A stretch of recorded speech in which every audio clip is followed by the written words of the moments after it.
KT road నందు ఇద్దరు వ్యక్తులను అరెస్టు చేసి వారి వద్ద నుండి 22 కేజీల గంజాయి స్వాధీనం చేసుకున్నట్లు తిరుపతి డీఎస్పీ వెంకటనారాయణ వెల్లడించారు. జిల్లా ఎస్పీ ఆదేశాల మేరకు అలిపిరి పోలీస్ స్టేషన్లో కేసు వివరాలను తిరుపతి డీఎస్పీ వెంకటనారాయణ వెల్లడించారు. ఆంధ్రప్రదేశ్ ప్రభుత్వం మాదక ద్రవ్య రహిత రాష్ట్రంగా చేయాలని సంకల్పించిన మొదటి 100 రోజులలో భాగంగా తిరుపతి జిల్లా ఎస్పీ సుబ్బరాయుడు తిరుపతిని డ్రగ్స్ రహిత టెంపుల్ సిటీగా చేయవలనని సంకల్పంతో ప్రత్యేక బృందాలను ఏర్పాటు చేయడం జరిగిందన్నారు.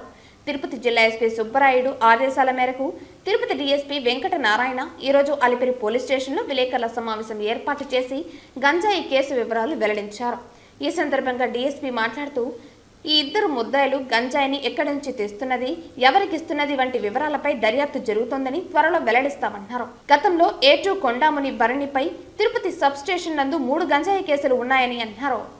అలిపిరి సిఐ రామ్ కిషోర్ గారు వాళ్ళ టీము వాళ్ళకు వచ్చిన సమాచారం మేరకు ఎస్పీ గారి ఆధ్వర్యంలో తిరుపతి డిఎస్పీ మేము మా పర్యవేక్షణలో ఆ స్పెషల్ టీం మన కేటీ రోడ్డులో నిన్న వచ్చిన సమాచారం మేరకు 5 గంటలకు టేబుల్ 9 హోటల్ ఎదురుగున్న ఆపోజిట్ లో ఉన్న ఒక ఖాళీ స్థలంలో ఇద్దరు వ్యక్తులు ఇట్లా గంజాయి ఉందని తెలిస్తే అక్కడికి వెళ్లి వాళ్ళు పట్టుకునే ప్రయత్నం చేస్తే దాని మీద పట్టుకోవడం జరిగింది. దాని తర్వాత ఎంఆర్ఓ ద్వారా అది సీజ్ చేయడం జరిగింది. ఆ ఇద్దరు వ్యక్తులు ఒకటి పట్టాభి గుణశేఖర్ అని, 2 కొండ మునిపరని. వీళ్ళిద్దరు వ్యక్తుల దగ్గర ఒకరి దగ్గర 10 కేజీలు ఒకరి దగ్గర 12 కేజీలు సీజ్ చేయడం జరిగింది. ఎంఆర్ఓ గారు ప్రొసీడింగ్ కండక్ట్ చేసి దాని మీద సిఐ గారికి ఇవ్వడం జరిగింది. ఇందులో వాళ్ళ దగ్గర దొరికింది కాబట్టి వాళ్ళ వరకే కేసు కాదు, వాళ్ళు ఎక్కడి నుంచి తెచ్చారు, ఎలా తెచ్చారు, వాళ్ళకి సప్లై చేసిన వాళ్ళు ఎవరని ఫ్రంట్ ఫార్వర్డ్ అంతా బ్యాక్వర్డ్ 2 దీనిలలో ఎగ్జామిన్ చేసి ఇది ఎటు నుంచి వచ్చి ఎటు పోతుంది తిరుపతి నగరానికి అనే మూలాలు కనిపెట్టడానికి